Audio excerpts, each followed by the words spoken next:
예, 기재위 간사 유성글 의원입니다.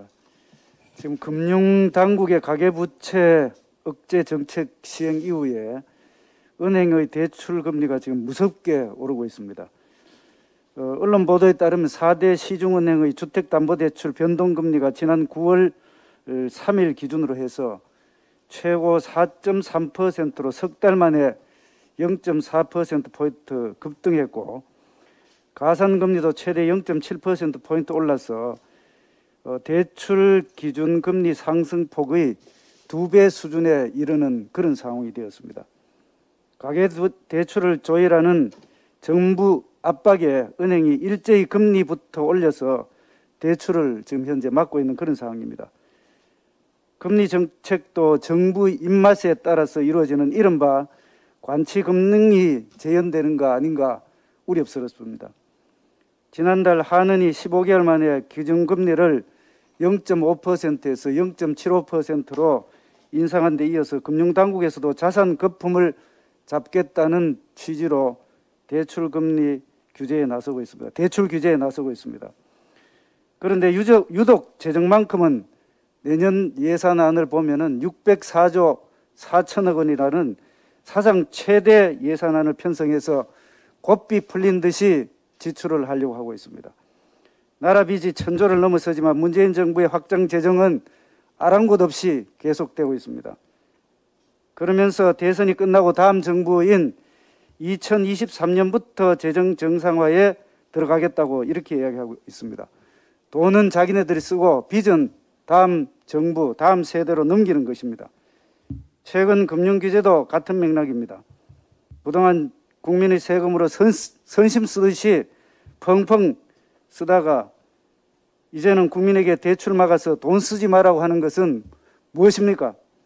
잡히지 않는 부동산 가격을 잡으려고 대출 규제라는 처방을 빼들었는지 모르겠습니다만 번지수를 잘못 찾았습니다. 근본적인 처방은 반시장적인 부동산 정책을 근본적으로 수정하고 주택 공급을 늘리는 것입니다. 가계부채 총량 관리도 중요하겠지만 어설픈 대출 규제로 실수요자, 자영업자, 취약계층이 피해를 보지 않도록 철저히 대응해야 할 것입니다. 다음은 연금기금에 관련돼서 한 말씀 드리겠습니다. 기재부가 국회에 제출한 2021년에서 2025년 국가재정 운영계획에 따르면 내년도에 4대 공적연금 지출액이 60조 원에 육박을 합니다. 기금 적자를 보전하기 위해서 국가 부담도 8조 7천억에 달할 것으로 추산되고 있습니다. 2025년에는 75조 4천억을 지출하고 정부 부담이 10조 4천억, 10조가 넘어서는 그런 전망이 있습니다. 4년간 연평균 증가율이 7.8%로 같은 기간 재정 지출 평균 증가율 5.5%를 상회하고 빠르게 지금 증가할 것으로 예측됩니다.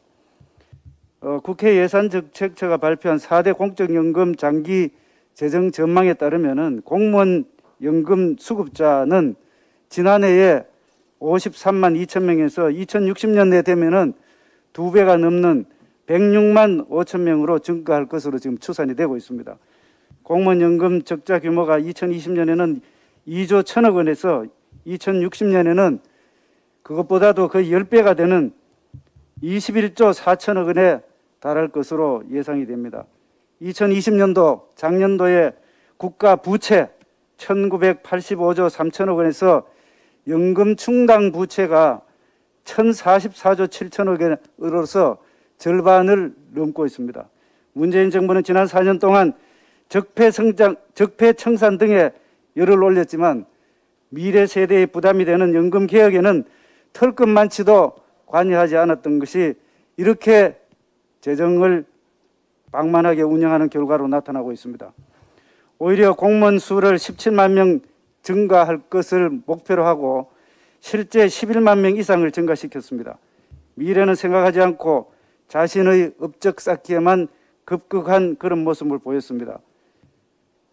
현 정부 치적만 쌓지 말고 미래 세대의 부담을 경감시키는 대책을 지금이라도 추진하시기를 강력히 권고합니다. 이상입니다.